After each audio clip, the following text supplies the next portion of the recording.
So like I was saying, if you have any questions, just let me know. So that is week 1. And then the next packet is week 2. Same exact thing, just different activities to go along. This one has some money, different passages, and lots of money. Awesome. And some science exploration and drawing a map of the room. So fun things like that, and fairy tales, and even some room for them to talk about that.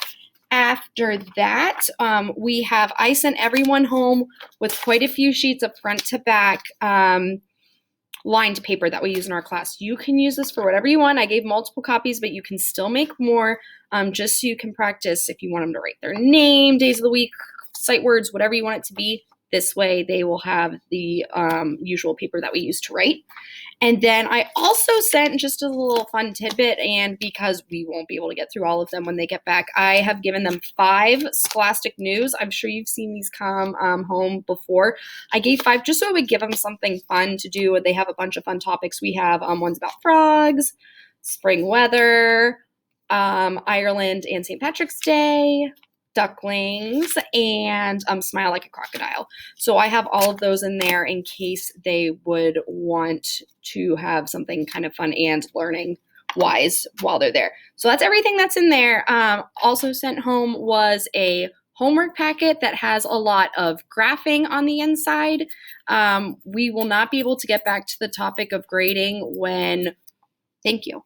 We will not be able to get back to the topic of graphing when they come back, so that way it'll give them a little extra practice. We've been doing that, so they will be good to go. I also sent home Scholastic book orders. The book fair was supposed to be next week, but because of everything that happened, it will no longer be next week. Kids got an opportunity to go today, but I know not everyone got the memo or was able to bring money to get that taken care of. So I'm sending home 3 Scholastic book orders. Our classroom code is on there, and it says to be turned in by Friday I think it's Friday the 27th. I already changed my calendar to April, so I can't see. But please order it online. You cannot physically turn it into me, so please order online with our classroom code. And then I will order it so it will be back in time when they get back from our extended break. And then I know a lot of parents will have questions about the apps. So with the QR code and the class link, the kiddos will be able to get onto all kinds of things. Now, normally we tell them they cannot get on these at home, but obviously now it is different.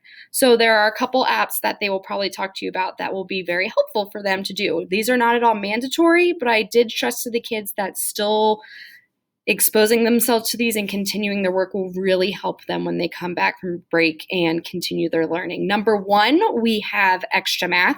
That is what we do every morning. It is our fact fluency. So we do it just once a day. It's about 10 to 15 minutes, and the kids are either doing addition or subtraction or mixed. And it's pretty much just timed fact fluency, and it helps keep them up on that. We do it every morning. Another thing is ST Math. They can do that. It's like a math learning game. They might also refer to it as Gigi. They can have access to that at home. And then where it gets really touchy is iReady. iReady, as you know, is what we use for our testing, and they are able to do lessons to help themselves grow in their weak areas, but also perfect the strong areas. But their path, for lack of better words, their path is set for them, and it is directly targeted to your child's learning. They are supposed to do 45 minutes a week. Here in class, we do 45 minutes a week of both reading and math. You are able to track their lessons and their progress. I'm sure they'd love to show you on their progress sheet, not the progress sheet, but on the progress screen of the iPad. But we usually do 45 minutes per subject each week. They really should be completing this on their own. They might get stuck. Really just encourage them to stay on task and try their best. This is pretty much everything to us when it comes to teaching them. So it really should be them sitting down, focused, one-on-one without any help. And if they want pencil and paper to use on the math to help them out, that is totally okay.